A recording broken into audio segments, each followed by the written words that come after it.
No, it's okay. Okay, Mak Iwa ketia lagi. Okay. Okay, the group of events stopped, fearing what the woman might do. I stepped in front of the believers and walked towards the woman. The river doesn't belong to one person, I told her gently, and we aren't practicing witchcraft. We're here to baptize some new believers. I realized that this one must have been the one who had destroyed the baptismal area that I had arranged the day before. I had piled rocks in the swift-flowing river to provide a quiet pond in which to perform the baptism. Then I'd cover the path with palm fronds and flowers to make it look festive. How disappointed I was when I returned to the river just before sundown, the evening before, to find the stones knocked over and the palm fronds and flowers pulled out of the ground. The woman's shouts brought me back to the present. Was it safe to go ahead with the baptism? Or would this woman injure someone as she was threatening to do? I wondered. I scanned the faces of those who had come to be baptized into the Adventist church. I knew that they would be disappointed if we had to postpone the baptism. Stepping forward in faith. A crowd was forming to see who was shrieking. In spite of the woman's threats, I decided we must go ahead with the baptism. I prayed, then stepped to the water's edge. The baptismal candidates lined up the shore just outside of the woman's cutlass.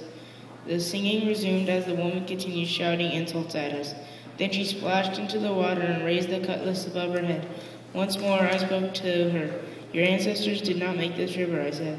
God had made it when he created the world, and he had commanded his children to share his love with everyone. The woman stopped shouting and looked at me. I felt God's power urging me to continue with the baptism. As I stepped into the water, the woman dropped her cutlass. I picked it up, gave it to an elder standing on the shore. The woman stood silent in the water as if she was frozen in place. One by one, I baptized the new believers as the women and villagers watched. When the last one was baptized, we all walked up the hill a short way. The church elder saw the woman who was threatened up seemed to be rooted in the water, so carefully helped her out of the river. When the church members knelt to pray, the troublemaker knelt too. Please be with this woman and change her heart, I prayed, not knowing she would react to my prayer. When the prayer ended, we stood, the pastor holding the woman's cutlass, gave it back to her. An uneasy silence spread through the crowd. Would the woman again become agitated, or would she attack us? David.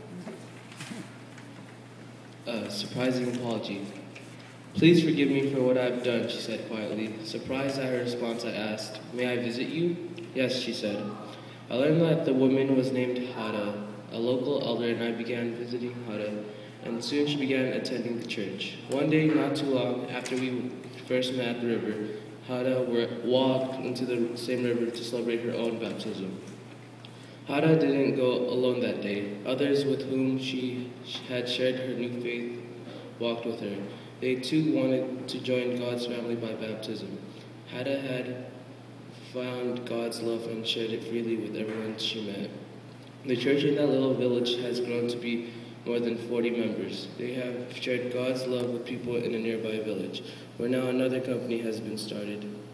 God turned a threat into a blessing and a woman's hard heart into one softened by his love. Our mission offerings help establish new congregations of believers in difficult places in Africa and around the world. Thank you for giving so others can see God's hands in their lives.